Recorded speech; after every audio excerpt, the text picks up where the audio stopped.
राब्ता हो चुका है ना ऊपर हो गया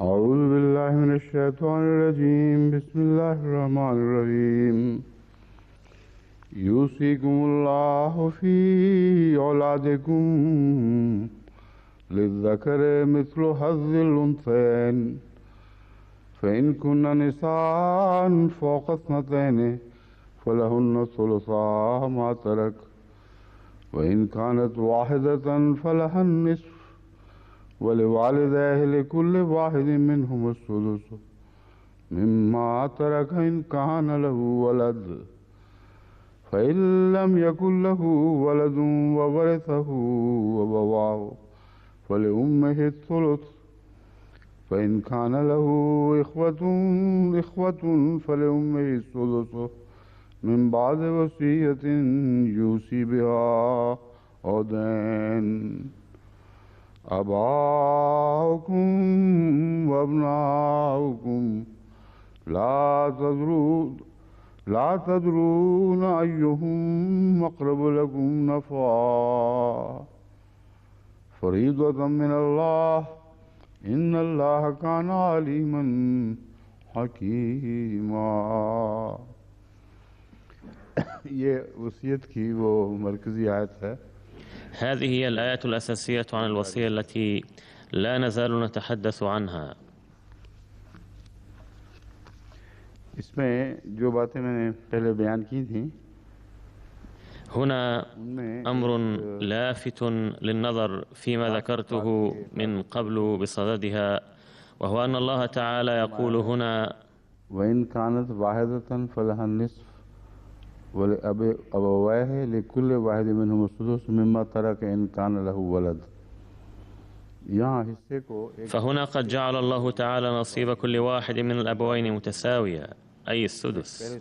وقد سبق أن شرحت لكم أن مبدأ للذكر مثل حظ الأنثيين إنما يسري على الأولاد فقط وليس على الجميع، وإلا لما غير الله النسبة بين نصيب الأم والأب في آخر الآية قائلا: فلأمه الثلث، بدلا من أن يقول إن لها نصيبا مساويا لنصيب أبيه.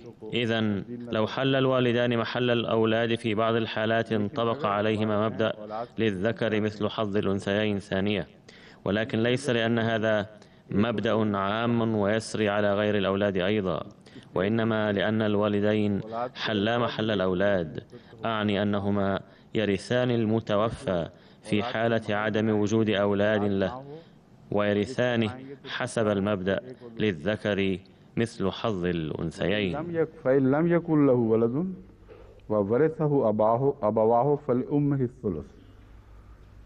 بس أجر أولاد ना हो فيقول الله تعالى: فإن لم يكن له ولد وورثه أبواه فلأمه الثلث، أي أن لأمه الثلث عند توافر شرطين، وهما إذا ورثه أبواه ولم يكن له أولاد. बाकी दो हिस्से बाप के चले जाएंगे। या उम्मे ही क्यों फरमाया जबकि उसका तीसरा बनता था, बाप का के दो हिस्से क्यों ना कह दिया? इसलिए والسؤال هنا: لماذا اكتفى الله تعالى بذكر نصيب الأم فقط مع أن نصيبها أقل أي الثلث، ولماذا لم يقل بعد ذلك ولأبيه ثلثان؟ الجواب عندي أن العرب كانوا منحازين للرجل في تقسيم الإرث خاصة، فكان هناك احتمال أن يقول العلماء والفقهاء في ذلك العصر أن لا حاجة لإعطاء الأم شيئا ما دام قد ذكر نصيب الأب من دون ذكر نصيبها، فبذكر نصيبها ذكرا واضحا ألزمهم القرآن الكريم بإعطاء نصيبها لها.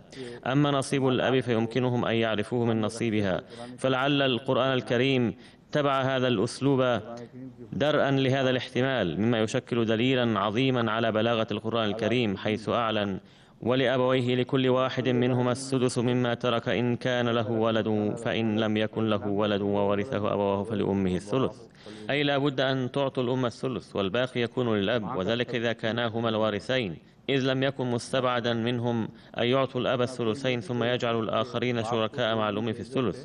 باختصار، قد أكد الله تعالى بهذا الأسلوب نصيب الأم بصرامة وقطعية. السؤال الذي يطرح نفسه هنا هو لماذا قال الله تعالى وورثه أبواه؟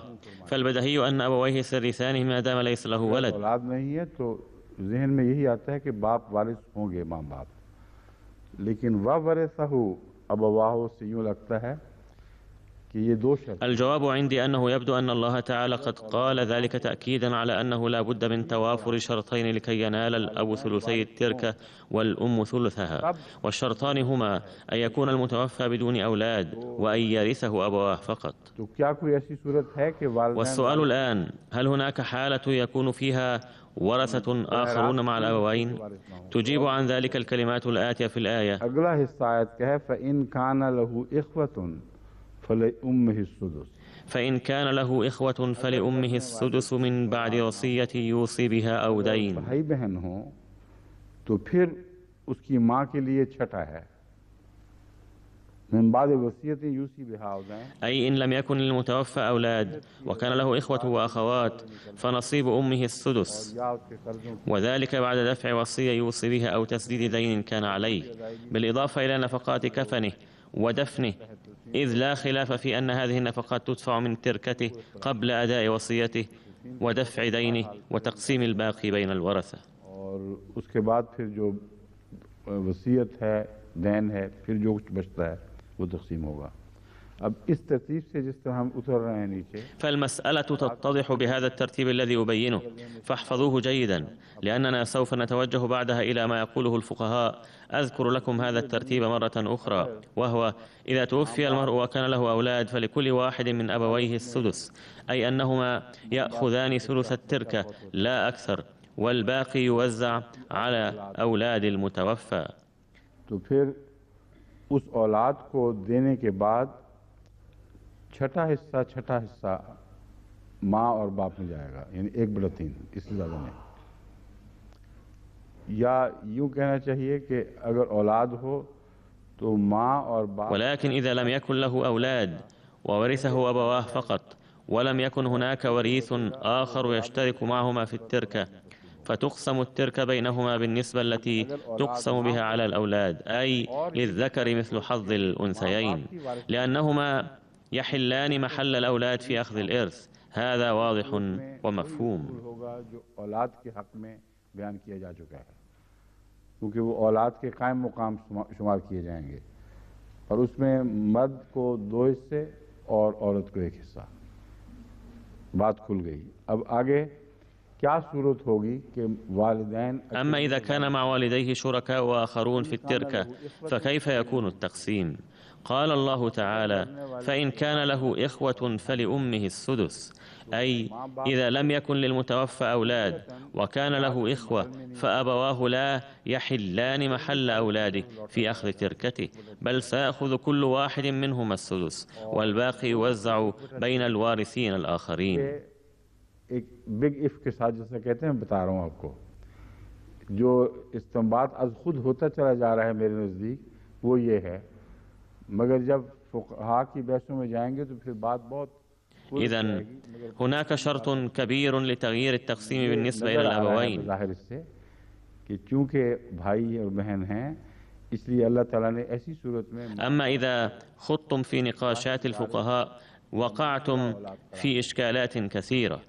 बल्कि उनकी वही असल हालत। يجب أن تفهموا جيدا هذا الأمر الواضح جدا، بأن الأبوين لا يحلان محل أولاد المتوفى ما دام معهما شركاء آخرون في تركته، بل سيأخذ كل واحد منهما السدس حسب المبدأ الأول الأساس الذي يسري حين يكون للمتوفى أولاد والباقي يأخذه إخوته وأخواته. وهنا تبدأ اختلافات كثيرة، ولكنني سوف أتناولها بعد قليل. आबाउकुम व अबनाउकुम ला तदरून अय्युहुम अक़रबु लकुम नफ़ा, तुम्हारे आबा यानी बाप व अबनाउकुम और ثم يقول الله تعالى: آباؤكم وأبناؤكم لا تدرون أيهم أقرب لكم نفعا فريضة من الله إن الله كان عليما حكيما، أي آباؤكم وأمهاتكم وأولادكم لا تعلمون من هو أقرب إليكم من غيره نفعا، وإنما هذا سر وغيب لا يعلمه إلا الله. وأما وصيتنا لكم فهي فريضة عليكم، ولا يحق لكم تبديلها بناء على استدلال يتعارض مع هذا الأمر القرآني. किसी गैर कुरानी इस्तदलाल से, कुरान के इस्तदलाल से बाहर इस्तदलाल करके तुम नहीं कर सकते। ये है बुनियादी बात। दूसरी आखिरी, هذا أمر أساسي يجب ألا تحيدوا عنه بحال من الأحوال.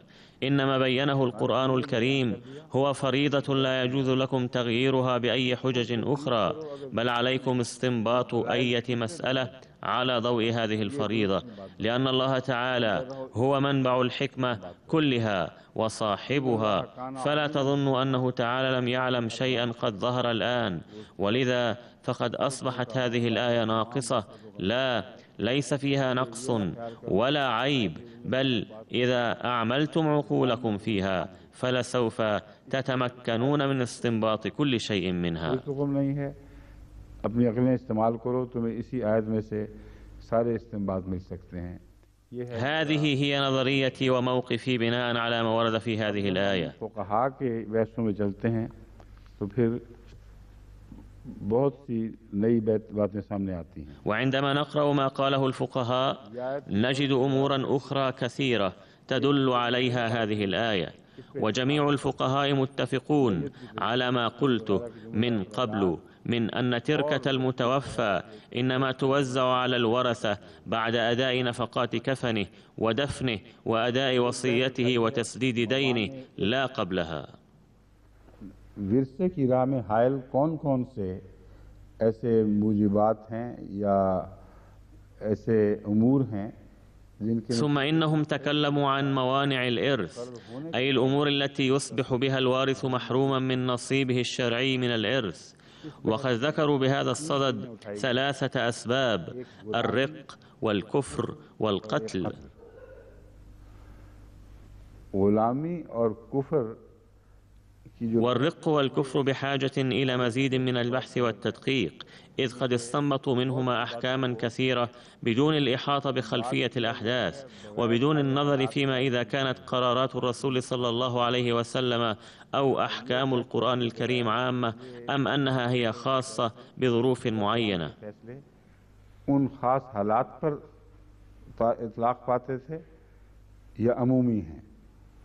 मसलन जंग हो रही है, जंग के दौरान فمثلا إن الحرب يمكن أن تكون إحدى هذه الخلفيات، فالحرب تجعل الكافرين والمسلمين فريقين، فيحرم الكفار المسلمين من عقاراتهم كلها ويستولون على بيوتهم، فلو قيل بعدها أن الكفار لا يرثون المؤمنين بهذا المفهوم، ونقول إن الحرب هي السبب وراء حرمان الكافر من إرث المؤمن، وليس أن الكافر لن يرث المؤمن في كل حال.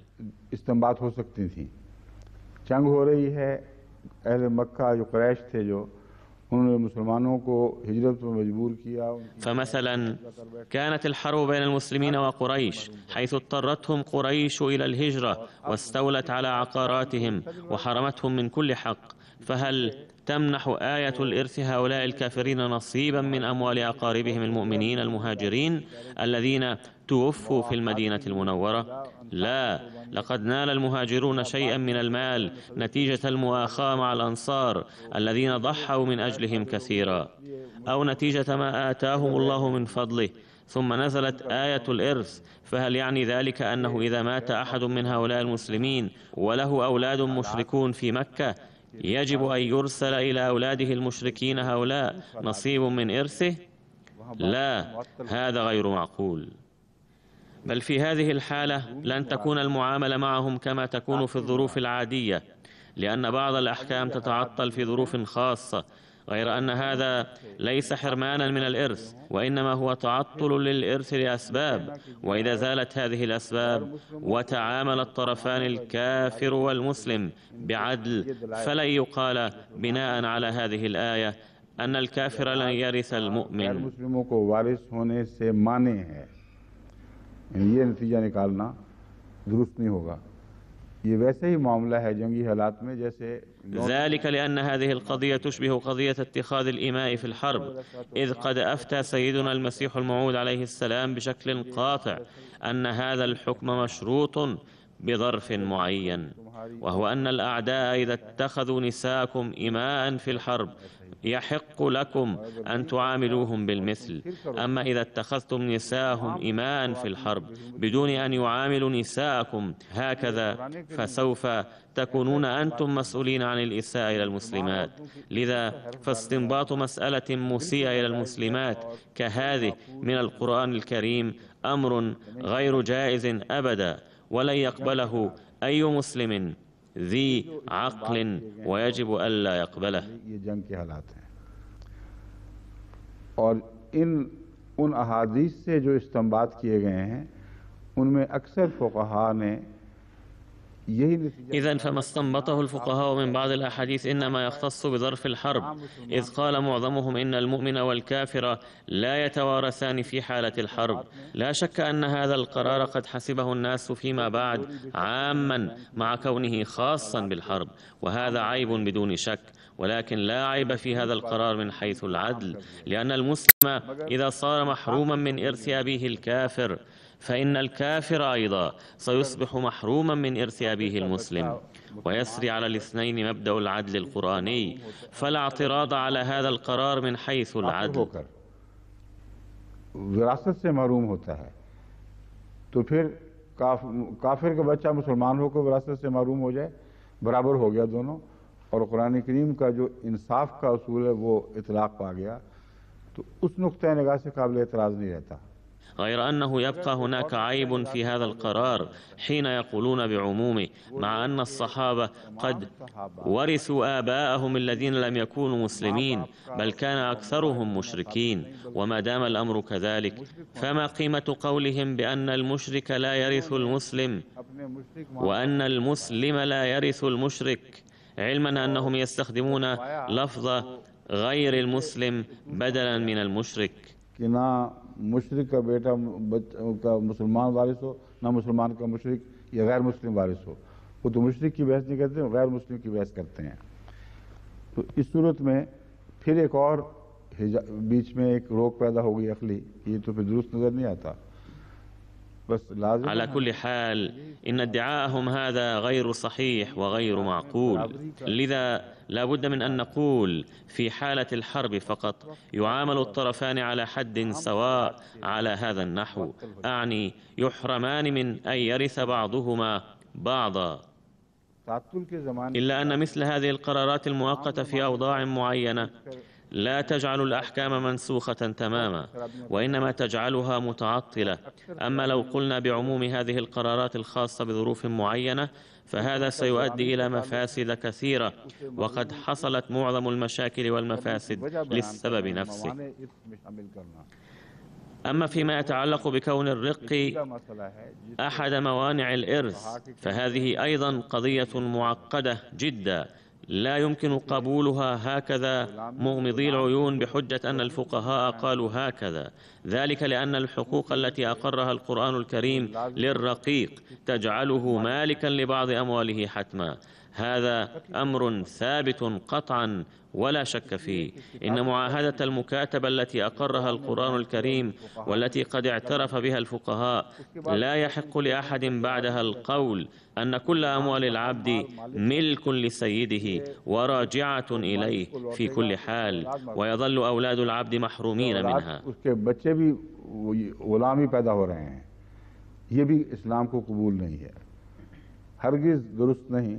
هذا يعني أن أولاد العبد أيضا يولدون عبيدا، الأمر الذي لا يرضى به الإسلام أبدا، إذ ليس صحيحا أبدا أن أولاد العبد يولدون عبيدا، لا، بل إن كل مولود يولد حرا. إن القرآن الكريم والحديث الشريف يلقيان الضوء على هذا الأمر بكل وضوح، ولا يختلف في هذا إلا مكابر.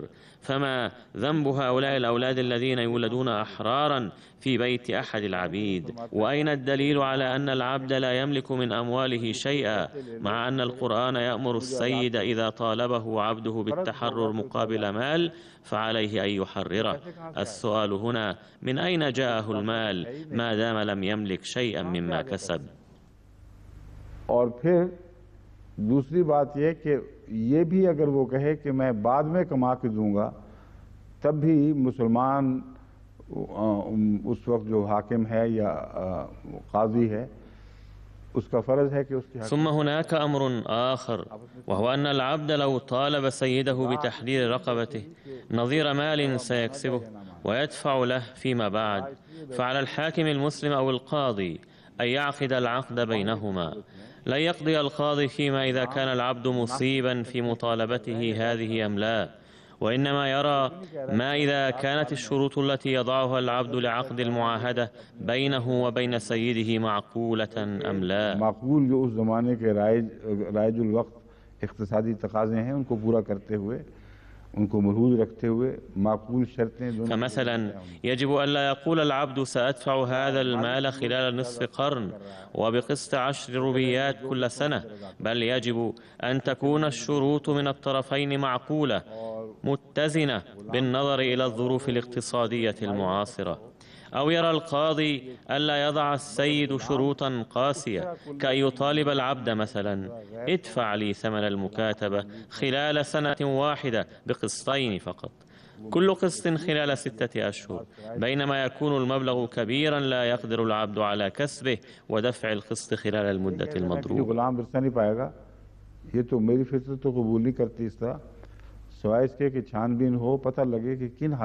ثم إن العبد عند الإسلام ليس مملوكا بالمفهوم الشائع عند الأمم الأخرى، بل إن مملوكيته مشروطة، وقد جعل له الإسلام حق الحرية بشروط.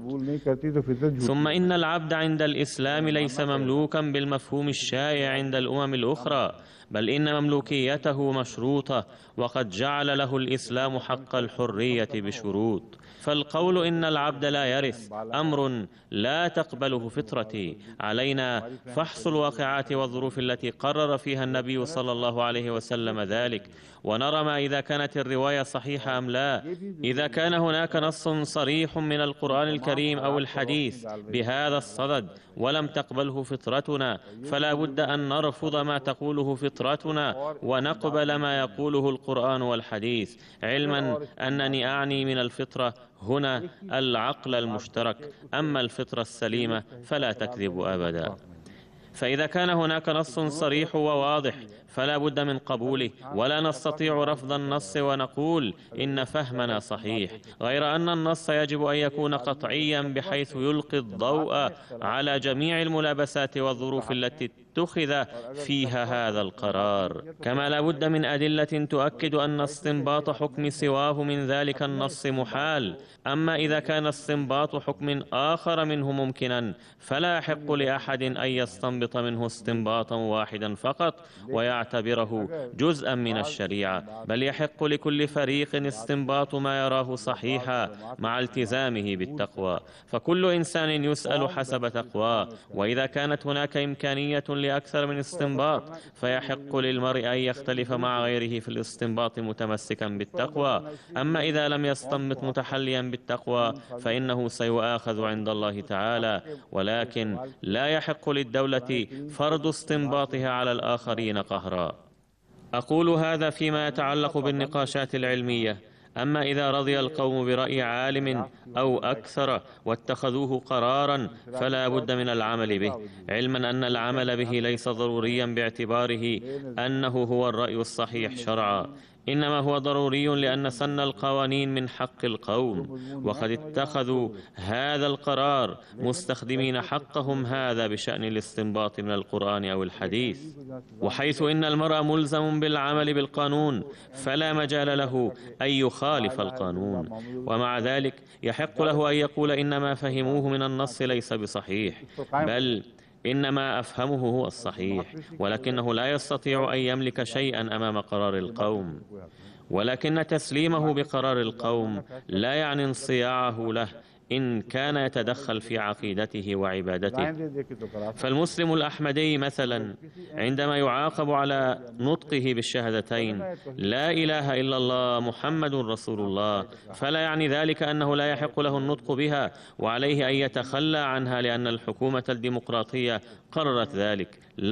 لا يحق للحكومة الديمقراطية منعه من النطق بها، عندما تأخذ الحكومة الديمقراطية قرارا غاشما فهي ستكره الناس على العمل به بالقوة والقهر ما دامت تتمتع بالقوة، ولكن لا يحق للمجتمع إكراه الأحمدي على أن يقول بقلبه أو بفمه بما يتنافى مع كلمة التوحيد هذا ليس من حق المجتمع. هذا الحق لا يخوله الله أحدا ولا أي دستور من دساتير العالم.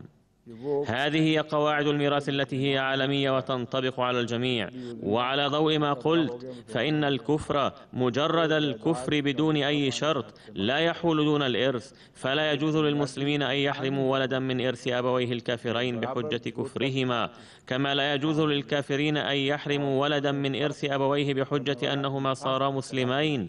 هذه حقوق إنسانية أساسية تمنح للطرفين على سواء، ومن فرق بينهما في إعطائها قد حاد عن العدل، اللهم إلا في حالات استثنائية كالحرب، حيث أصدر النبي صلى الله عليه وسلم فيها قرارات استثنائية ردا على عدوان الكافرين. سوف أقوم بمزيد من البحث والتحقيق بهذا الشأن إن شاء الله تعالى، وسوف أقدم لكم في هذا الدرس القرآني أو في مناسبة أخرى أدلة العلماء الذين اعتبروا الرق والكفر والقتل موانع للإرث. فيما يتعلق بكون القتل من موانع الإرث فهو أمر واضح كل الوضوح، لأن الذي يقتل غيره يصبح محروما من حق حياته هو، فالأمر لا يبقى خاصا بالإرث فقط بل يصبح محروما من كل حق، ولذلك يقتل هو أيضا. لا شك أن الطعام سيقدم له ما دام حيا، ولكن إذا صدر الحكم بإعدامه بعد دينه بجريمة القتل فهذا يعني أنه حين حرم غيره من حق الحياة أي من كل حق كان يتمتع به فقد أصبح بنفسه محروما من كل حق تلقائيا، اللهم إلا أن يعفو عنه الذين انتقلت حقوق القتيل إليهم عن طيب خاطر، فعندها يعفى من القتل وينال حياة جديدة. वो हकदार अगर आज खुद हक छोड़ें तो इसका कत्ल भी माफ हो सकता है, फिर एक नई जिंदगी मिलती है, ये अलग बातें हैं। मगर कत्ल का महरूम ولكن هذه أمور لا علاقة لها بصلب الموضوع. إنما أركز عليه هو أن كون القتل من موانع الإرث أمر طبيعي منطقي، ومن أجل ذلك لم أعلق عليه. القاتل لا يرث القتيل مبدأ لا يمكن أن يقدم خلافه دليل من القرآن الكريم، لأن من قتل غيره استوجب القتل فكيف يرثه؟ إنما كان سيرثه لو مات الأول ميتة طبيعية، فأحكام الإرث إنما تتعلق بالوفاة الطبيعية. أما لو قتل المرء غيره ليرثه فكيف يرثه؟ لأن التصرف غير الشرعي لا يغني عن صاحبه شيئا، وهكذا فإن القتل يصبح من موانع الإرث بلا شك حسب هذا المبدأ. ये असूल है जो माने इर्स बन जाएगा इस सूरत में। अब आगे है माँ نتحدث الآن عن نصيب الأم والإخوة. أعني نعود الآن إلى قوله تعالى: فإن لم يكن له ولد وورثه أبواه فلأمه الثلث فإن كان له إخوة فلأمه السدس. إن الأقوال المعقدة تبدأ من هذه الفقرة. وأذكر أولا ما قاله ابن عباس رضي الله عنهما حسب ما ورد في تفسير الرازي، علما أننا لم نتحقق بعد أين قال ابن عباس هذا. هنا يوجه حضرته كلامه إلى سكرتيره الخاص ويقول: عليك أن تكتب للإخوة في ربوة أن يتحققوا من صحة ما نسب إلى ابن عباس، ومن المؤكد أنهم يستمعون لقول هذا وسيرسلون هذا التحقيق بأنفسهم. ذلك أن الناس مغرمون بأن ينسبوا الفتاوى إلى ابن عباس والروايات إلى أبي هريرة رضي الله عنهما، لذا لابد من فحص الروايات بدقة متناهية، لا سيما تلك التي تتعلق بقضايا تتضارب فيها الآراء. أما الأمور المسلم بها والمدعمة من قبل القرآن الكريم فلا حاجة للتدقيق فيها مطلقا، لأن الرسول صلى الله عليه وسلم لابد أن يقول ما يؤيده القرآن الكريم، وفي قبوله نفع وليس فيه أي ضرر. ولكن الروايات المتعلقة بالقضايا المختلف فيها فلا بد من وقفة متأنية عندها إلى أن يرش عليها رشة ملح، كما يقال باللغة الإنجليزية with a pinch of salt، أي إلى أن يتم الانتهاء منها، كما يستكمل إعداد الطعام برش الملح أخيرا، ويجب ألا نقبلها إلا بعد فحصها بدقة وبعد أن نرى إذا ما كانت جديرة بالقبول أم لا. أعود ثانية إلى ابن عباس وأقول: يروى أنه قال إن إخوة المتوفى يأخذون من إرثه السدس الذي حرموه أمه والباقي لأبيه. और ये बड़ी दिलचस्प बात है। कुरान करीम ने फरमाया कि अगर औलाद ना हो तो माँ और बाप में 2 और 1 की निस्बत से तकसीम होगा। अगर बहन भाई हों فالأمر غريب جدا هنا. لقد أعلن القرآن أنه إذا لم يكن للمتوفى أولاد وورثه أبواه فقط فتأخذ أمه الثلث وأبوه الثلثين، وإذا كان للمتوفى إخوة وأخوات مع أبويه فلأمه السدس، فأين يذهب الباقي يا ترى؟ يقول ابن عباس حسب هذه الرواية إن الأب يأخذ الثلث إذ لم ينقص من نصيبه شيء، وإنما نقص من نصيب الأم، وهذا الناقص هو ما يوزع على الإخوة والأخوات. هذا رأي ابن عباس رضي الله عنهما. हालांकि इससे पहले सारी आयत में माँ के हवाले से, बेटी के हवाले से बातें हो रही हैं, दूसरा इस्तिंबात हो जाता है खुद। लेकिन बहुत अक्सर उलमा इससे इत्तफाक नहीं करते। ولكن جمهور العلماء لا يتفقون مع رأي ابن عباس ويقولون إذا لم يكن للمتوفى إخوة وأخوات فأبواه يرثانه كلية، وإذا كان له إخوة وأخوات فلم يذكر لهم القرآن أي نصيب، غير أن نصيب الأم ينقص من الثلث إلى السدس بسبب وجودهم، لأن كون أحد حاجبا للإرث عن الآخرين لا يعني أنه صار له نصيب في الإرث. और किसी का किसी को विरासत से महरूम करना उसके वारिस होने की दलील नहीं है।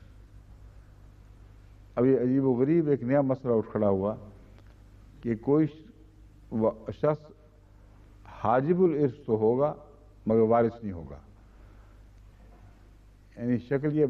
هنا نواجه لغزا عجيبا، إذ يقال أن المرأة يمكن أن يحجب الإرث عن الآخرين ولكنه هو لن ينال منه شيئا. वो तमाम हुकूक जो औलाद को मिलने थे, क्योंकि दूसरा उनसे बेहतर, उनसे ज़्यादा औला हकदार और कोई मौजूद। كأنهم يقولون إذا لم يكن للمتوفى أولاد وورثه أبواه فيحلان محل الأولاد، بمعنى أنهما يأخذان كل المال إذ ليس هناك من هو أولى وأحق منهما بالمتوفى.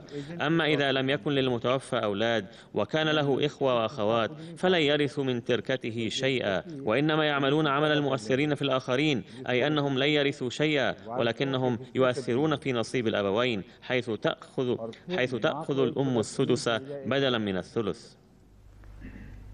1/6 मिलेगा तो माँ का 1/6 जो रह गया वो भाइयों को किया जाएगा इब्न अब्बास की दलील। إذن يقول ابن عباس رضي الله عنهما إنما أخذ من الأم يوزع على الإخوة والأخوات، بينما يقول غيره من الفقهاء لا، لم يذكر القرآن أن لهم نصيبا من الإرث، وإنما يؤثرون ويغيرون في نصيب الأبوين فقط. अब ये अजीब बात है कि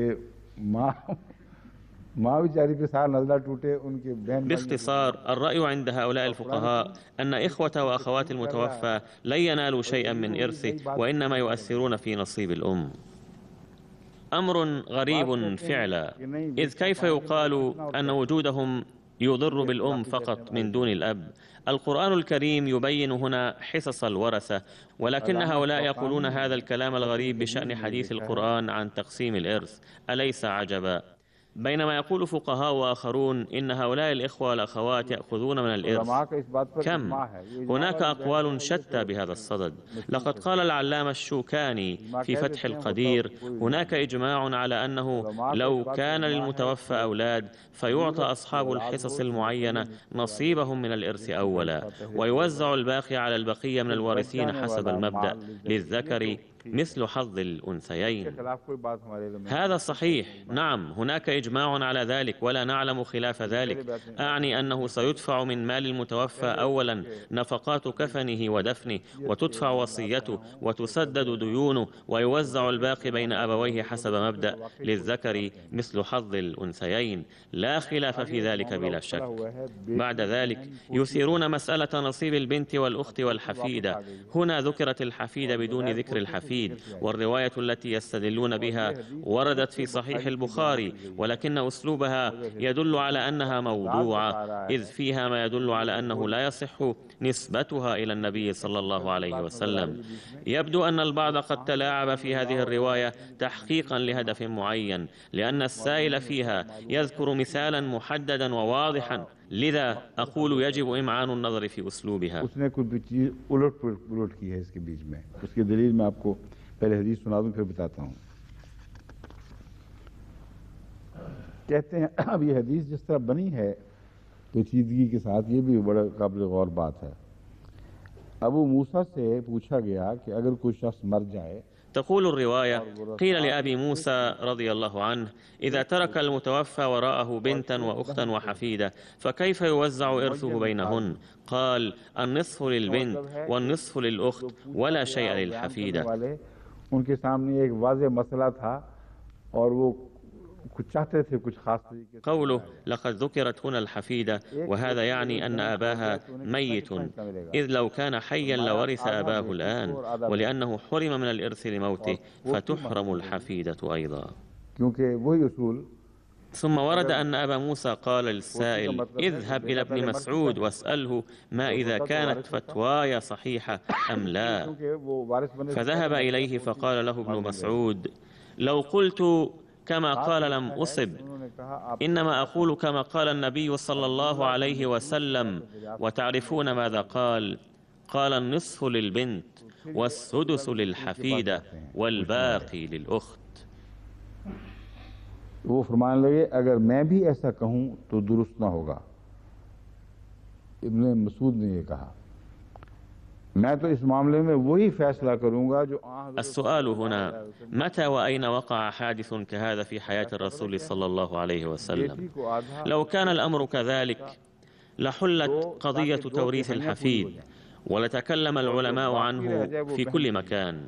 هذه الرواية توحي وكأن ابن مسعود رضي الله عنه يقول: إنما أفتيكم بناء على ما حدث في حياة الرسول صلى الله عليه وسلم، ولكننا لا نجد أي حادث كهذا في حياته صلى الله عليه وسلم، ولا نجد أنه أفتى مثل هذه الفتوى، فهذا الاستنباط بعيد عن الصواب، والأبعد منه أن يستنتج من ذلك أحد أن النبي صلى الله عليه وسلم قد أدلى بنبأ في هذه القضية العويصة وقال: سيأتي على الناس زمان يتوفى شخص تاركا وراءه بنتا وأختا وحفيدة، فعليكم أن تؤتوا الحفيدة السدس ليستقيم توزيع الثلث. هذا أكثر استحالة، إذ ليس هذا من أسلوب الرسول صلى الله عليه وسلم، فلم يعهد عنه صلى الله عليه وسلم قط أنه أفتى في قضية كهذه لم تقع بعد وتنبأ عنها بهذه الدقة المتناهية. هذا ليس من أسلوب النبي صلى الله عليه وسلم، ولا من سنة الله تعالى أن يجعل نبيه يدلي بالأنباء على هذا النحو في مثل هذه القضايا العويصة. هذا لم يحدث قط، فليس يليق بنا أن نأخذ برواية لمجرد أنها وردت في صحيح البخاري مع كونها تتنافى مع ما هو معهود ومعروف من الرسول صلى الله عليه وسلم وتتعارض مع الواقعات. وكفاكم دليلا على أن هذه الرواية متضاربة مع الأمر الواقع، أنه لو كان حادث كهذا قد وقع في حياة الرسول صلى الله عليه وسلم لعلمه سائر الصحابة حتما، ولما كان لأبي موسى حاجة لأن يفتي فتوى خاطئة كهذه، حيث نجد ابن مسعود يعتبرها غير صائبة. ولقال الفقهاء كلهم: لقد أفتى الرسول صلى الله عليه وسلم في حياته هكذا في المناسبة الفلانية، فاعملوا بفتواه صلى الله عليه وسلم. إنهم ما أشاروا إلى فتوى كهذه للنبي صلى الله عليه وسلم لأنه لم يصدر فتوى مثلها، إنما هو حدث وقع بعده صلى الله عليه وسلم، فاختلق الناس هذه الرواية لتسويغ ما أرادوا. هذا كل ما في الأمر.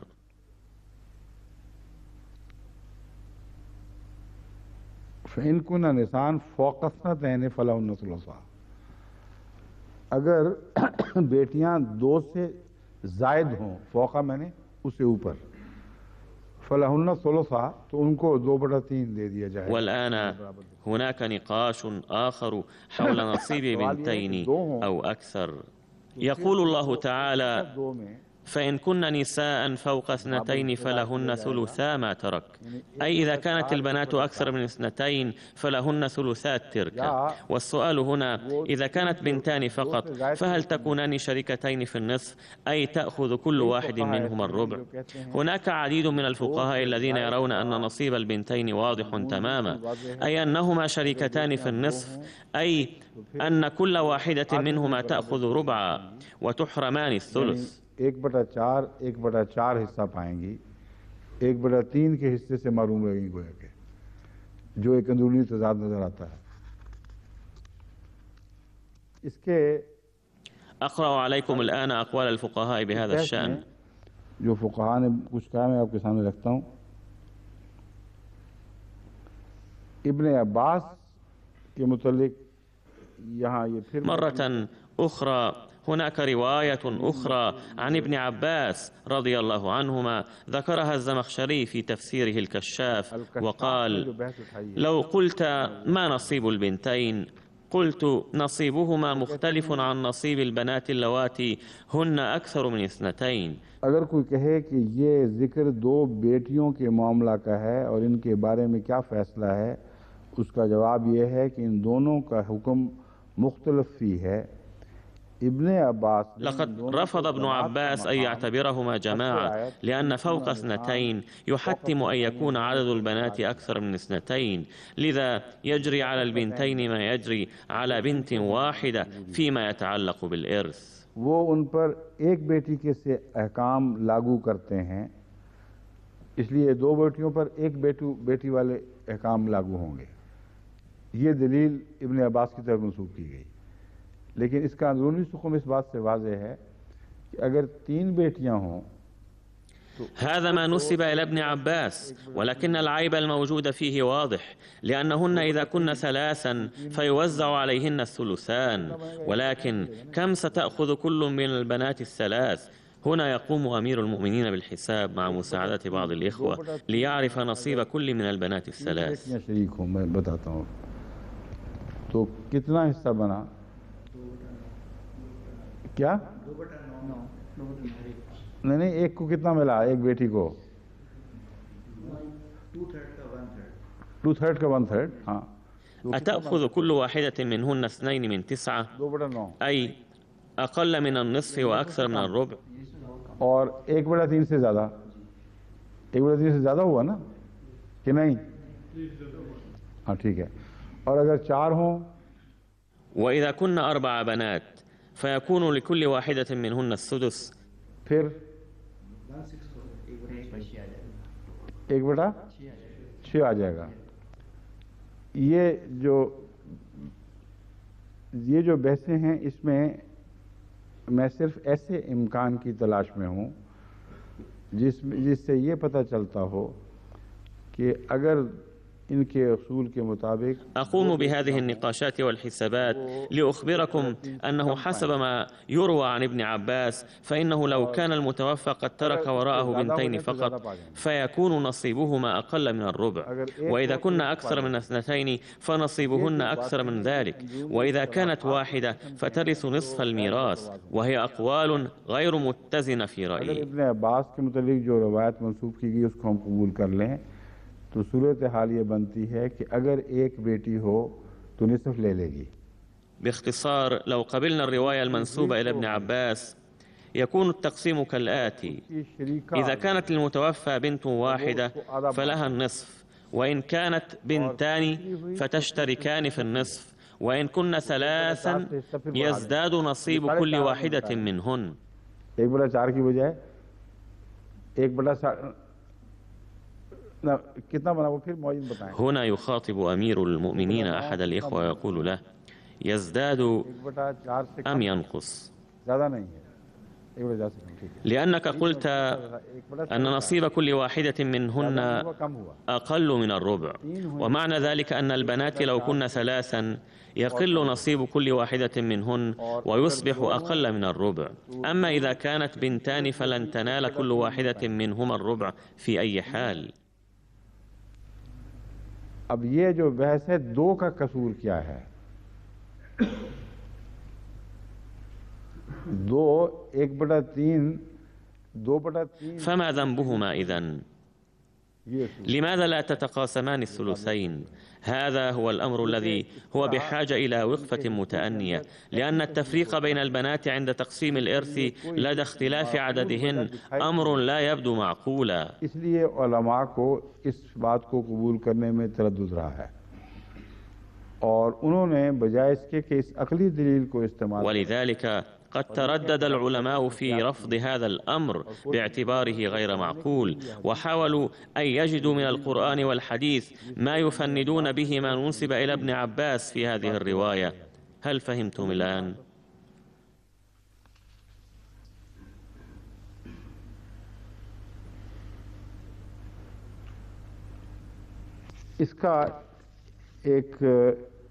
इसके खिलाफ एक इस्तदलाल जो किया गया है फुक़हा की तरफ से और हज़रत मुस्लिम मऊद ने भी मैंने ही वही कबूल किया और उसी की तायीद की. وهناك استدلال آخر قام به الفقهاء وقد قبله وأيده سيدنا المصلح الموعود الخليفة الثاني رضي الله عنه، وأقدمه لكم الآن.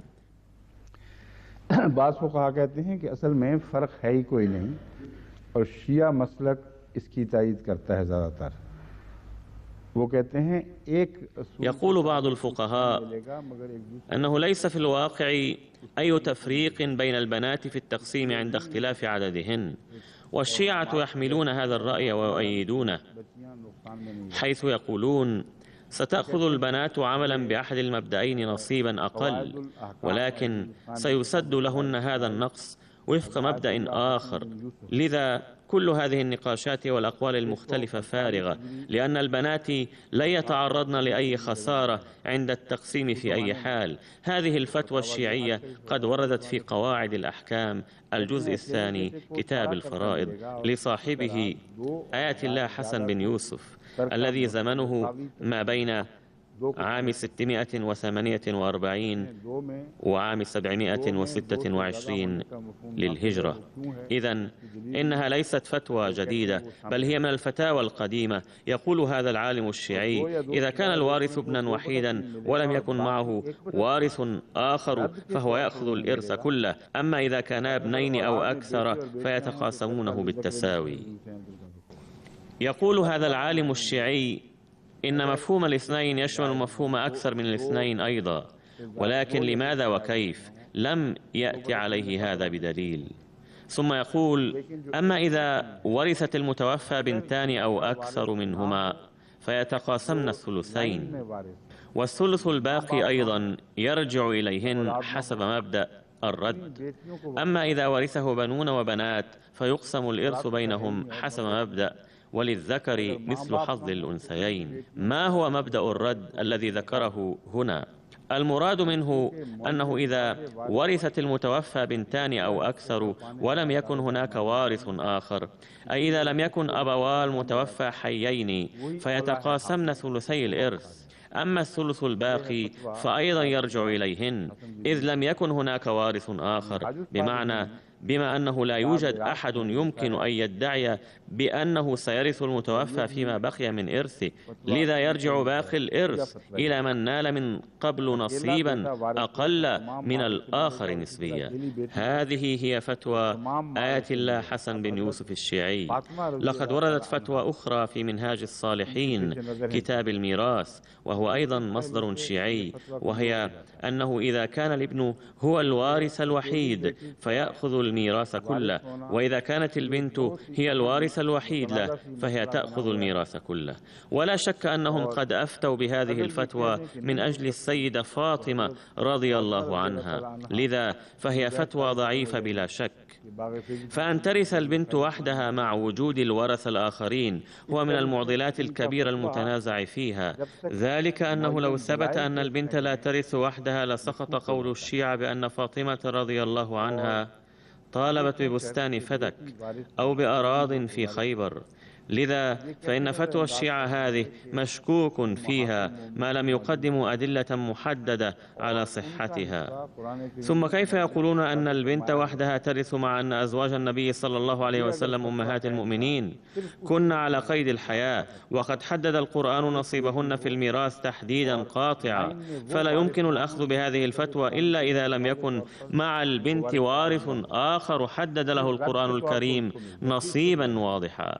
وفي هذه الحالة يرجع الميراث كله إليها بلا شك، عملا بمبدأ الرد، ولا حرج في ذلك ولا مخالفة في ذلك للقرآن الكريم. ولكن لا يمكن للشيعة أن يستخدموا هذه الفتوى من أجل فاطمة رضي الله عنها، إذ كانت السيدة عائشة وغيرها من أمهات المؤمنين رضي الله عنهن على قيد الحياة، فكيف يمكن غض الطرف عن حكم قرآني واضح بشأنهن؟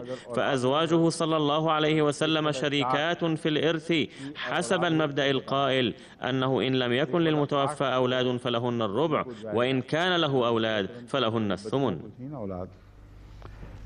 ये बहस छोड़ देते हैं और उसके लिए जो उन्होंने बहसें और उठाई हैं वो ऐसी पेचीदा हैं कि ज़रूरी है कि उनका अलग जवाब दें। على كل حال نترك هذه القضية جانبا لأنهم أثاروا أمورا معقدة أخرى تحتاج أن نخصص لها بحثا كاملا، لذا أترك هذا الموضوع حاليا.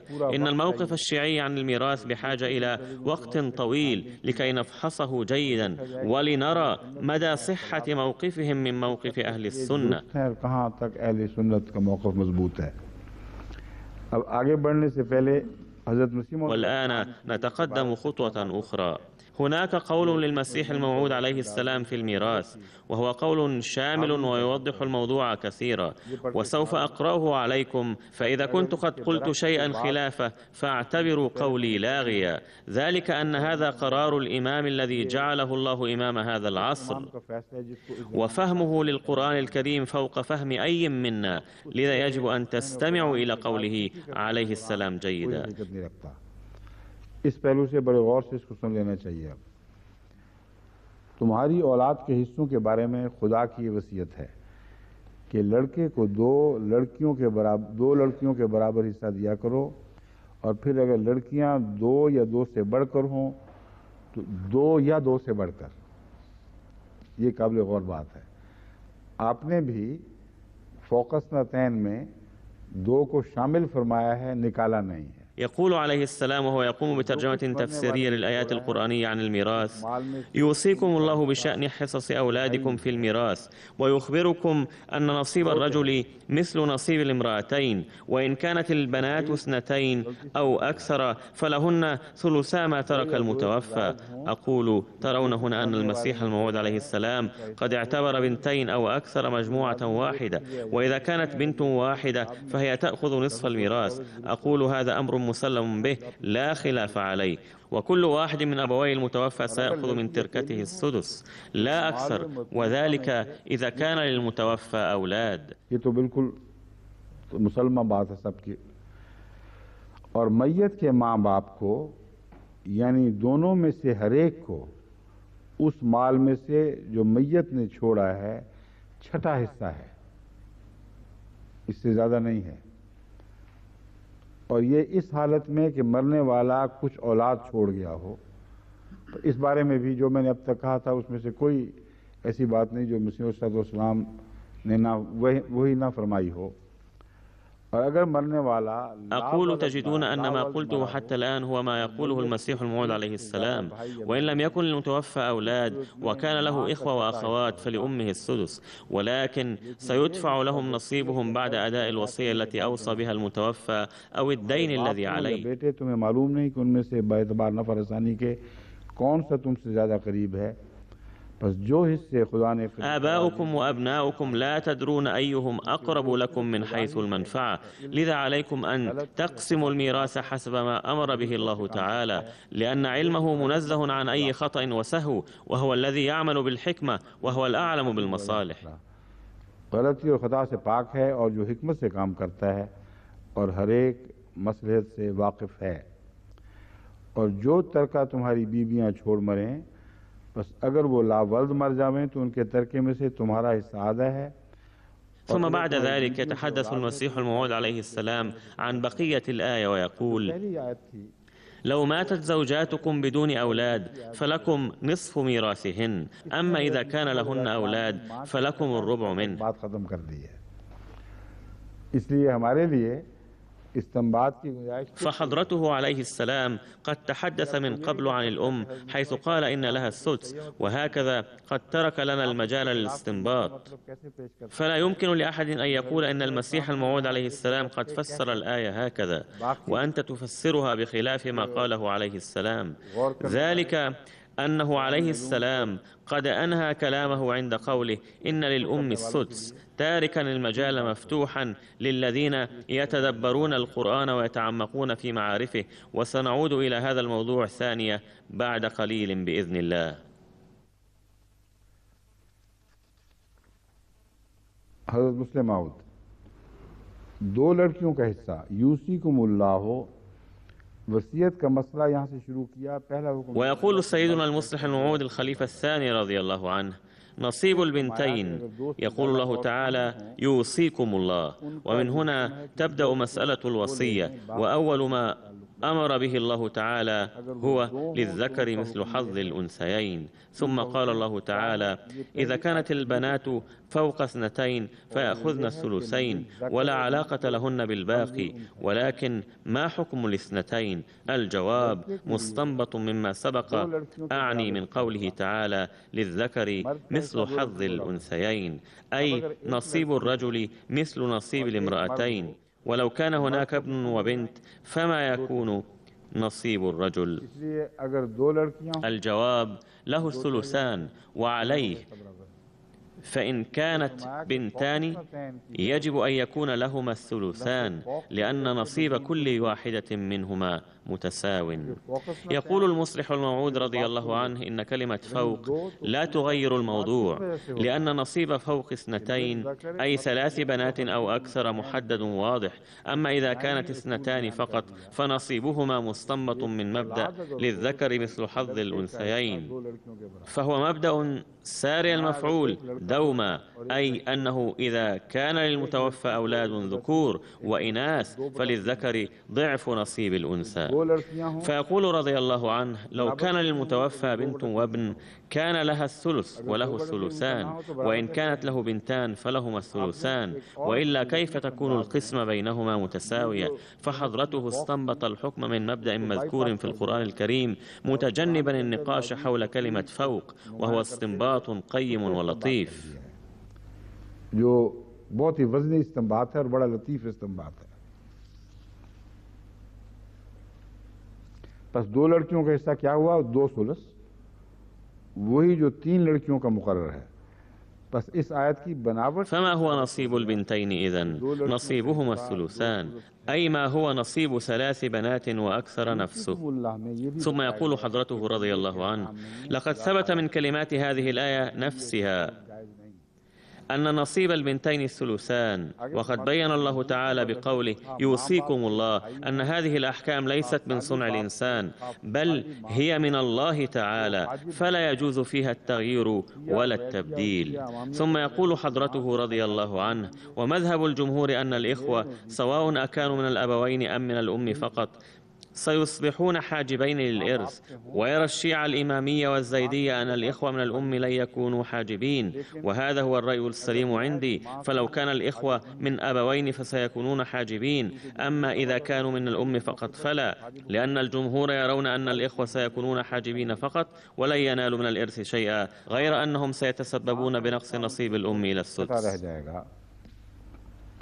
इस जगह ये सवाल, अब इसका ये जो पॉइंट है यहाँ मैं मज़ीद वजाहत करना चाहता हूँ कि क्योंकि इससे मालूम होता है हज़रत मुस्लिम मऊद ने जमहूर का ये मौक़िफ़ कबूल कर लिया कि هنا أريد بعض التوضيح، إذ يبدو هنا أن المصلح الموعود رضي الله عنه قد قبل موقف الجمهور بأن الأمة يكون نصيبها السدس، لأن إخوة المتوفى صاروا حاجبين لها وإن لم يرثوا شيئا، وهذا هو النقاش نفسه الذي قلت لكم قبل قليل إنني سأتوجه إليه.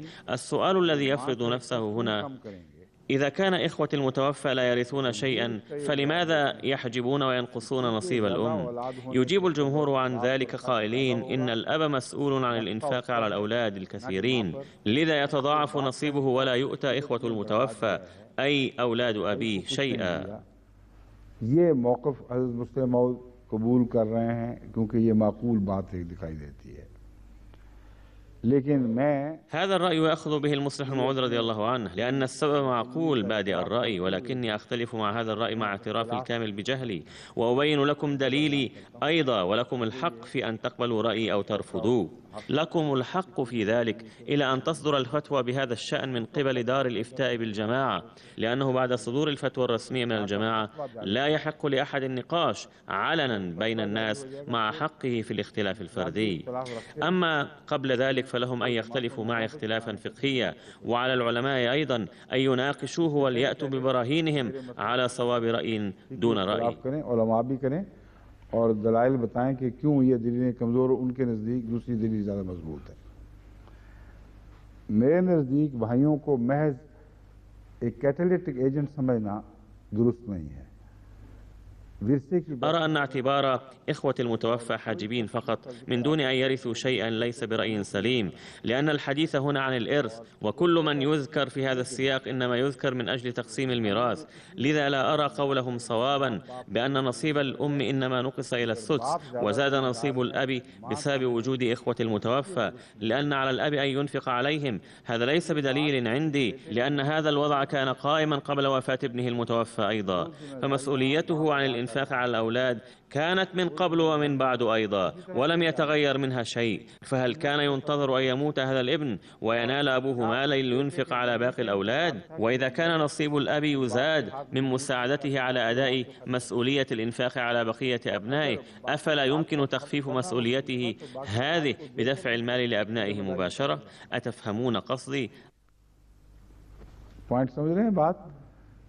बाकी औलाद ही को अगर पेश नज़र रखा गया है और इसलिए माँ का हिस्सा कम किया गया है, तो इस सूरत में कि बाप को 2/3 मिल जाए, ये बहस बनेगी ना। फिर तो 1/3 से 2/3 उनको मिल जाएगा ना, 1/6 माँ का रहेगा, 2/3 बाप को मिल जाएगा। إذا كان إخوة المتوفى هم السبب في نقصان نصيب الأم وصار نصيب الأب الثلثين ونصيب الأم السدس، فأين العمل حسب مبدأ للذكر مثل حظ الأنثيين؟ لأن ضعف السدس الثلث لا الثلثان। बात रखते हैं तो 1/6 का 2/3 तो 1/3 है। फिर बैकवक्त दो कश्तियों में पांव कैसे रखा जा सकता है? अगर माँ बाप के मामले में औरत का 1 और मर्द का 2 हिस्सा, ये असूल तस्लीम कर लिया जाए। فلماذا يريدون ركوب سفينتين في وقت واحد ما داموا قد قبلوا العمل بمبدأ للذكر مثل حظ الأنثيين عند التقسيم بين الأبوين ويريدون تطبيقه؟ يجب أن يكون نصيب الأم السدس ونصيب الأب الثلث، فكيف يتركون ذلك المبدأ ويطبقون مبدأ آخر؟ वापस किस तरह आ रहे हैं दूसरी तरफ से?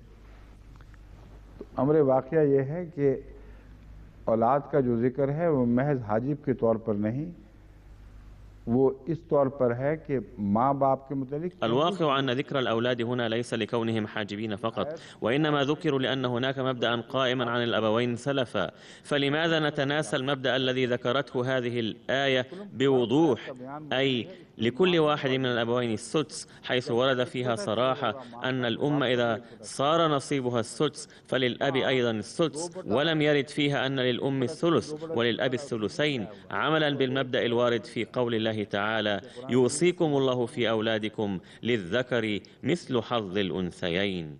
علما أن المصدر الذي اقتبست منه قول المصلح الموعود رضي الله عنه قد اتخذ فيه حضرته موقفي نفسه تماما الذي اتخذته بشأن مبدأ للذكر مثل حظ الأنثيين، أعني أنه بين أن هذا المبدأ إنما ينطبق على الأولاد فقط عند التقسيم ولا ينطبق بالضرورة على الورثة الآخرين.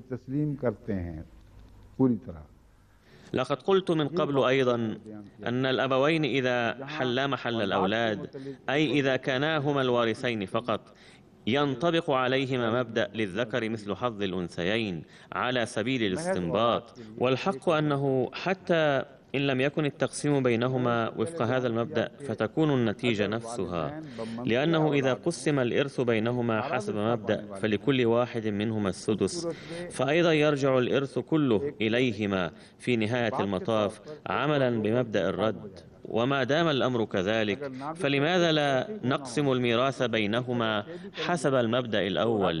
لأن هذا ما يقوله القرآن الكريم، أعني سينطبق على الوالدين في هذه الحالة مبدأ للذكر مثل حظ الأنثيين الساري على الأولاد إذ يحلان محلهم في هذه الحالة. فإن كنا نساء فوق اثنتين فلهن ثلثا ما ترك وإن كان واحدة فلها نصف ولأبويه لكل واحد منهم السدس,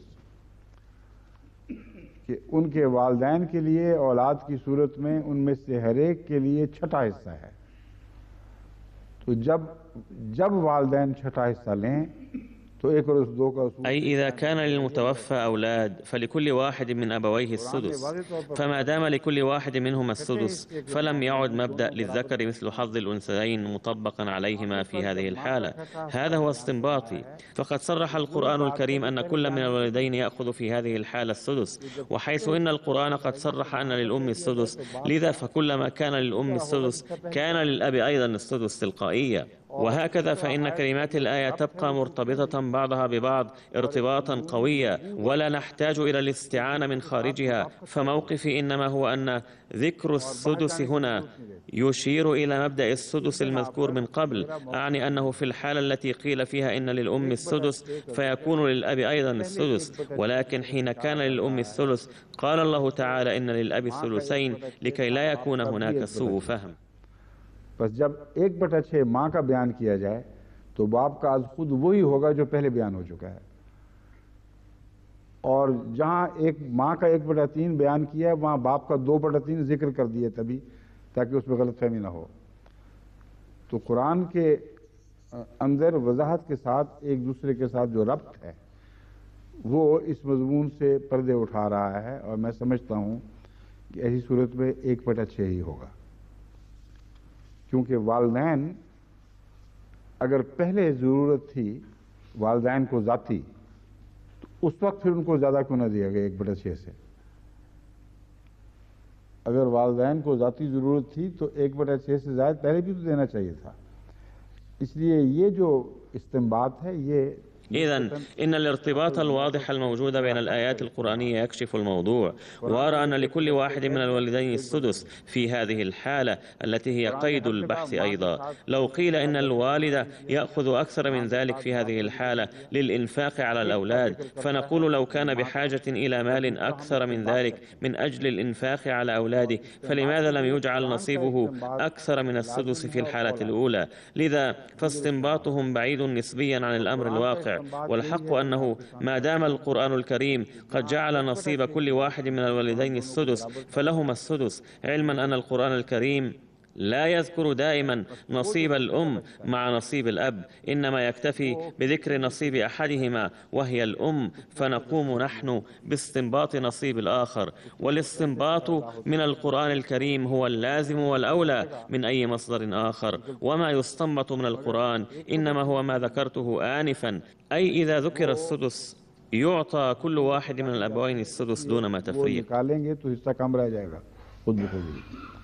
मगर मैं जो बात वजाहत से कहना ये चाहता हूँ कि कोई भी हो, अगर माँ बाप को 1/6 इसलिए मिल रहा है कि भाई और बहनें मौजूद हैं, तो सवाए इसके कोई इस्तदलाल नहीं बनता कि भाई और बहन लेने की वजह से महरूम कर रहे हो, हक लेने की वजह से उनको महरूम कर रहे हैं, ना कि महज अपनी मौजूदगी। المهم إنما أود قوله صراحة هو في حالة وجود إخوة المتوفى وأخواته يكون لكل واحد من الأبوين السدس، ولكن نقصان نصيب الوالدين راجع إلى سبب واحد، وهو أن الإخوة والأخوات يأخذون من الإرث، ولا يصح القول إنهم موجودون فقط ولن يأخذوا شيئا، إذ كيف يتسبب مجرد وجود أحد بنقصان نصيب الآخر إذا لم يأخذ من نصيبه شيئا؟ إذا كان موجودا فلا بد أن يأخذ من الإرث، وهذا ما يؤدي إلى نقصان نصيب الآخر. أما إذا كان لا يأخذ من الإرث شيئا فكيف يمكن أن يحرم الآخرون أو ينقص من نصيبهم شيئا؟ فلو قبلنا هذا الاستنباط يتم الأمر كالآتي: إذا لم يكن للمتوفى أولاد وورثه أبواه، حيث ينزلان منزلة الأولاد، لأن الوراثة الحقيقية تكون بين الأولاد والآباء، إذ يكون كلا الطرفين كفيلا للطرف الآخر، فإن للوالدين نصيبا محددا حيث يقسم الإرث بينهما وفق مبدأ وللذكر مثل حظ الأنثيين. أما إذا كان للمتوفى إخوة وأخوات فلكل واحد من الأبوين السدس، والباقي يقسم بين الإخوة والأخوات، وفي هذه الحالة لن يكون على الوالدين حمل الإنفاق على أولادهم هؤلاء، أعني إخوة المتوفى وأخواته. बजाय इसके कि उनकी वसातत से दोबारा दिलाया जाए, अगर भाई की वसातत से दिलाया जाए तो भाई के लिए ज़्यादा। وإعطاء الإخوة والأخوات نصيبهم من إرث أخيهم المتوفى مباشرة بدلا من أن ينفق أبوهم عليهم يزيدهم صلة ومحبة ودعاء لأخيهم المتوفى، ويحيي ذكراه في قلوبهم، ثم لأن هذا المال سيعود إليهم في النهاية عمليا، فما الحرج لو أعطوه عند وفاته؟ سيبقى المال بينهم في الواقع، إذ سيرثونه عند وفاة الوالدين في النهاية، ذلك لأنهم ما دام ابنهما يموت تاركا وراءه عقارا ومالا، فهذا يعني أنهما طاعنان في السن، وأنهما سيموتان قريبا، وسيعود مال ابنهما المتوفى وكذلك مالهما إلى أولادهما الآخرين. فبدلا من أن يأخذ هؤلاء مال أخيهم المتوفى من خلال والديهم عند وفاتهم، فلماذا لا يأخذونه عند وفاته مباشرة، خصوصا أن هذه العقارات والأموال ستظل بين هذه الأطراف الثلاثة ولن تخرج إلى أحد غيرهم. لذلك كله أرى أنه حسب القرآن الكريم لا حرج مطلقا في العمل في هذه الحالة بمبدأ أن لكل واحد من الوالدين السدس، والباقي يوزع على إخوة المتوفى وأخواته، لأنهم سيرثونه في النهاية أيضا عند وفاة والديهم، إذ لا وارث غيرهم. فأرى أن إخوة المتوفى يأخذون نصيبهم من إرثه مباشرة بدلا من أن يوزع أولا على والديه ثم يعود إليهم عند وفاتهما. والمشكلة الأخرى كما قلت سلفا هي أنه عندما يعود إرث المتوفى إلى الأب فلا يمكن العمل بحسب مبدأ أن لكل واحد من الأبوين السدس، ولا حسب مبدأ للذكر مثل حظ الأنثيين.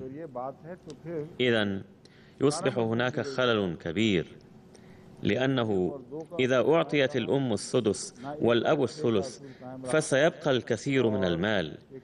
يجيب أصحاب هذا الموقف بأن هذا أيضا سيعود إلى الأب في النهاية، لأن إخوة المتوفى وأخواته يصبحون حاجبين فقط ولا يرثوا شيئا. ولكني أقول إذا كان الأمر كذلك فيختل أمر الوراثة كله، وكأنه لم يكن العمل بمبدأ للذكر مثل حظ الأنثيين، ولا بمبدأ ولأبويه لكل واحد منهما السدس، بل أصبح الموقف غريبا لم يرشد الله بشأنه. لذا أرى أن الأفضل عدم الخوض في مشاكل أخرى، ويجب العمل بما قاله القرآن بوضوح، فيتم التقسيم بمبدأ السدس للوالدين والباقي يوزع على الإخوة والأخوات، وهكذا تنتهي المشكلة. إن قلبي لا يطمئن إلى مبدأ محجوب الإرث ولا أرضى به أبدا، أعني لا أرضى بأن الإخوة والأخوات لن يرثوا شيئا وإنما يكونون مجرد حاجبين. الحجاب يعني أن يرث الواحد ليحرم الآخر، أما أن يقف هناك حاجبا من دون أن يرث شيئا فهذا لا أطمئن إليه.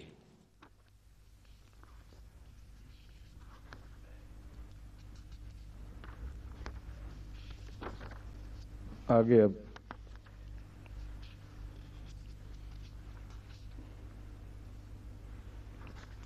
ये सारे हो चुके हैं।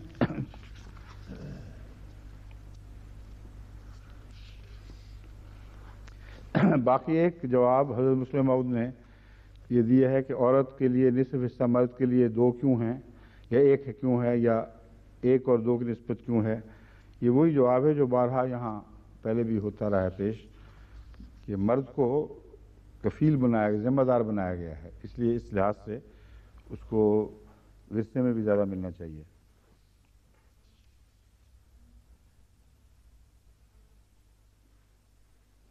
أما جواب المصلح الموعود رضي الله عنه عن السؤال لماذا يعطى الرجل ضعف نصيب المرأة؟ अब हज़रत मुस्लिम मऊद ने यहाँ पहुँचकर فقد جرى عنه الحديث في هذا الدرس كثيرا، حيث قالوا لأن الرجل كافل الأولاد فيعطى أكثر من المرأة، ولكن المصلح الموعود رضي الله عنه نفسه قد واجه مشكلة هنا، حيث وجد أنه لو أعطيت الأم السدس وأعطي الأب ما تبقى لأصبح نصيبه أكثر من ضعف نصيب المرأة. أما إذا أعطي الاثنان السدس فيبقى هناك مال بدون توزيع، فما هو حل هذه المعضلة؟ لم يجب عنه حضرته رضي الله عنه. ثم يقول حضرته رضي الله عنه: يثار السؤال: إذا توفيت المرأة ولم يكن لها أولاد فلزوجها النصف ولأمها الثلث، فما هو نصيب أبيها إذن؟ لأن الباقي وهو السدس لا يمكن أن يكون للأب لأنه أقل مما للأم. فنقول في الجواب: ما دام الله تعالى لم يحدد نصيب الأب في هذه الحالة فلا حاجة بنا إلى أن نحدده. هذا ما قاله حضرته رضي الله عنه، ولكني أرى أن هذه المشاكل لن تثار لو فهمنا الآية حسب شرحي لها، علما أن هذه المسألة التي أثارها المصلح الموعود رضي الله عنه قد أثارها من زاوية أخرى. كنت أظن أنه قالها في سياق الموضوع السابق، ولكنني تنبهت الآن أنه يتكلم هنا عن مسألة أخرى. बड़ा अहम मसला है। वैसे मैं पहले समझा था वो पहली बात ही के तसलसल में हो रही है बात, ये वो नहीं है, एक नई बात निकली है, एक और बात उठा रहे हैं हज़रत मुस्लिम मऊद। वो كانت المسألة السابقة أنه إذا لم يكن للمتوفى أولاد وكان له إخوة والدان فكيف يكون التقسيم؟ لقد انتهى حضرته من الكلام في هذه المسألة، وبدأ الآن الحديث عن مسألة أخرى. وأقرأ عليكم قوله ثانية، يقول: يثار السؤال: إذا توفيت المرأة ولم يكن لها أولاد فلزوجها النصف ولأمها الثلث. أقول: كيف تأخذ أمها الثلث؟ هنا يخاطب أمير المؤمنين الإخوة ويقول: أين الإمام عطاء المجيب؟ ثم يقول مازحا: إنه يختفي دائما في مثل هذه المواقف. अगर कोई ऐसी औरत मर जाए जिसकी औलाद ना हो, अगर औरत मर जाए जिसकी औलाद ना हो तो उसके खामंद को إذا توفيت المرأة ولم يكن لها أولاد فلزوجها نصيب من إرثها ولأبيها نصيب منه. صحيح. السؤال الآن: إذا كان زوجها موجودا فكم يأخذ من تركتها؟ النصف أم الربع؟ سيأخذ الربع إذا كان لها أولاد. 1/8 तो औलाद की सूरत में होता है। औरत को 1/8 अगर औलाद हो, खामंद को 1/4। क्यों जी? ठीक है ना? तो 1/3 गलत लिखा गया है यहाँ, ये मैं कह रहा हूँ। إنما أركز عليه هو أن الكاتب قد أخطأ هنا وكتب سهوا أن لأمها الثلث، مع أن من الأمور القطعية المعروفة أنه إذا لم يكن للمتوفى أولاد فلزوجته الربع، وإن كان لها أولاد فلها الثمن، وإذا توفيت المرأة بدون أولاد فلزوجها النصف، وإن كان لها أولاد فلها الربع. هذه قاعدة معروفة. على أي حال علينا أن نغض الطرف عن هذا الخطأ الإملائي ونتوجه إلى القضية التي يثيرها المصلح الموعود رضي الله عنه. और बीवी मर जाए तो खामंद को बीवी की जायदाद में से 1/4 मिलेगा, और अगर खामंद मर जाए और साहिब औलाद हो तो बीवी को 1/8 मिलेगा। ये है असूल। इसलिए जो लिखा गया है इसको नज़रअंदाज करते हुए जो सूरत हाल हज़रत मुस्लिम मौद पेश फरमा रहे हैं हम उसी की बहस करते हैं। सूरत हाल ये पेश फरमा रहे हैं कि अगर कोई औरत मर जाए जिसकी औलाद يقول رضي الله عنه: إذا توفيت المرأة بدون أولاد فكم يكون نصيب زوجها من الإرث؟ له النصف ولأمها الثلث.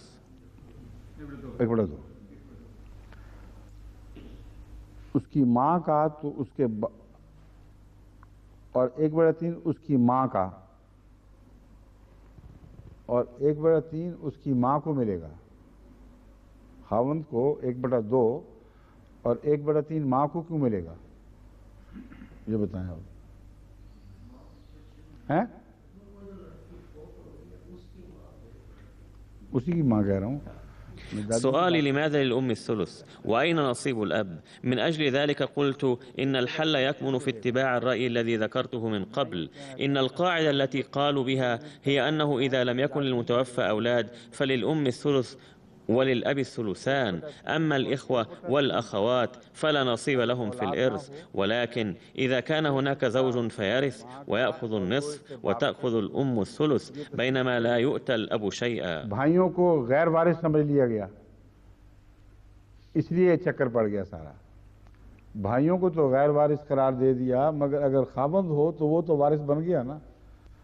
और खावंद ले लेगा तो माँ को का जिक्र है 1/3 उसको दो। वो समझा जाएगा कि इस सूरत में औलाद नहीं है तो वही उसूल होगा और 1/3 बीवी को माँ को मिल गया। هذا محال لأن الرجل نصيبه أكثر من نصيب المرأة في كل حال، ولأن المصلح الموعود رضي الله عنه كان اتخذ موقفا محددا من قبل، فلما وصل هنا توقف فجأة وقال: بما أن الله تعالى لم يحدد نصيب الأب فلا نحدده، وهذا الموقف غير صحيح في رأيي، وإنه رضي الله عنه لم يضطر إلى هذا القول إلا لسبب ما ذكرته من قبل، أي أنهم لم يعتبروا الإخوة والأخوات ورثة بل حاجبين فقط. वो वारिस हैं।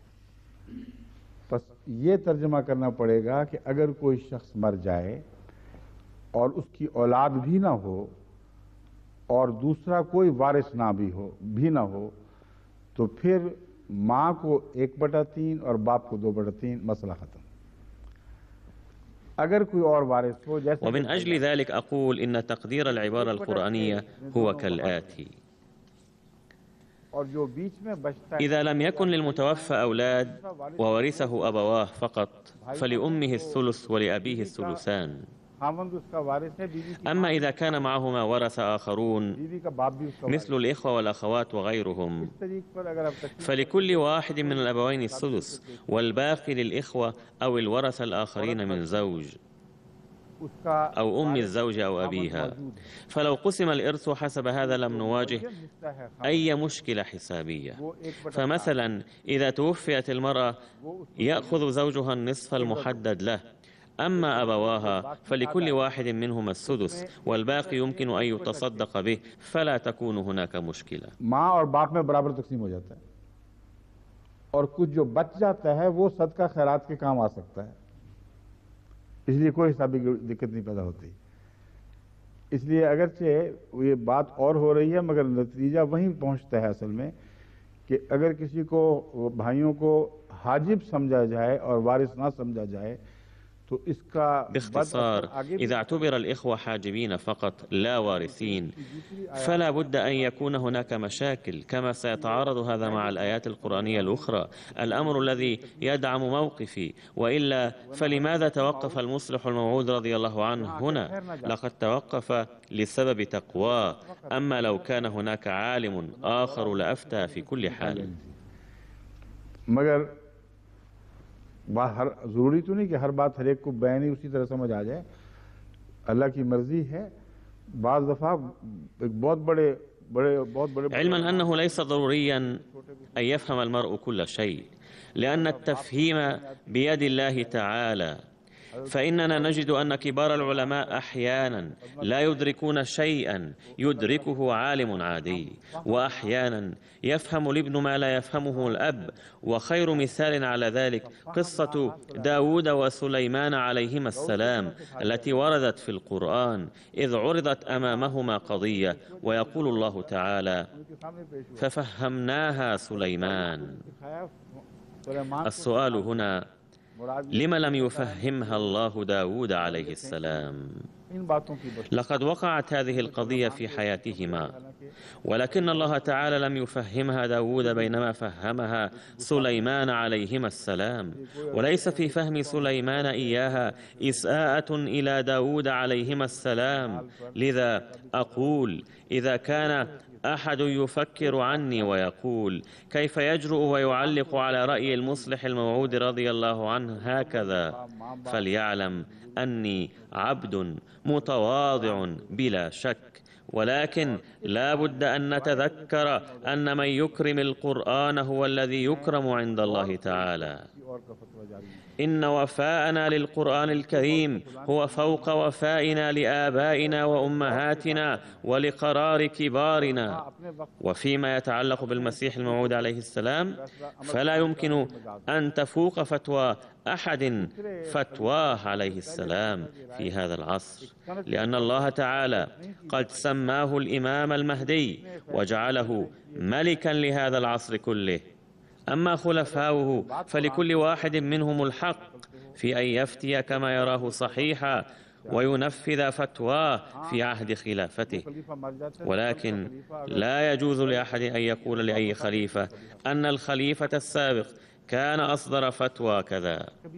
فلا يجوز لك أن تقول خلاف فتواه. ما دام الخليفة يستنبط من القرآن والحديث والعقل، فيحق له أن يفتي بما يراه صائبا، وبعد موته يمكن للخليفة الذي بعده ألا يأخذ بفتواه، بل يأخذ بما أفتاه خليفة آخر، فيكون مصيرنا كمصير البابوية عند المسيحيين، حيث يظنون أن كل بابا كان معصوما من الخطأ تماما، فلم يطبق قراراته في حياته فقط، بل اعتبرت سارية المفعول فيما بعد أيضا. بينما الواقع أن البابوات الذين أتوا بعده اختلفوا مع قراراته، مع كونهم أيضا معصومين من الخطأ. وهذا الخصام نفسه حصل بين الشيعة بشأن أئمتهم، حيث اعتبر الابن الكبير إسماعيل محروم الإرث، وجعل أخوه الأصغر موسى الكاظم إماما مكانه. وقال الذين اتبعوه إن الإمام مستمر بيننا بعد الإمام السادس أيضا. أما الذين رفضوا إمامته فقالوا إن الإمام معصوم عن الخطأ، وكان والد إسماعيل قد أوصى بالإمام بعده بحق إسماعيل أولا، لذا لا يحق له أن يغير وصيته السابقة، وإلا يعتبر مخطئا مع أن الإمام معصوم عن الخطأ. لذا فقراره الثاني بحق إمامة الابن الثاني ملغى، فثبت أن هناك تعارضا صارخا في هذه العقائد. لذا أقول عندما يغض الطرف عن الأمر الواقع ويقال إن الإمام معصوم عن الخطأ، تبدأ المشاكل العويصة كهذه. فاعلموا أن الخليفة ليس معصوما عن الخطأ بهذا المعنى. لا شك أننا نؤمن أن الخليفة لو اتخذ قرارا خاطئا من شأنه أن يضر بمصالح الجماعة، فإن الله تعالى لابد أن يحميها من ضرر خطئه، أو يكشف عليه خطأه ويوفقه لتعديل قراره قبل فوات الأوان. ولكن يجب على الجميع العمل بقراره ما دام قد اتخذه، وهذا ما يؤكده التاريخ كله. तो ये सारे मामलात, ये सारे झगड़े शुरू हो जाते हैं। कोई खलीफा भी मासूम अनिल खता इन मानों में नहीं है। इन मानों में तो हम ईमान रखते हैं कि खलीफा का ऐसा फैसला जो जमात के मफादात से ताल्लुक़ रखता हो। إذ لم تتضرر الجماعة بقرار الخليفة قط.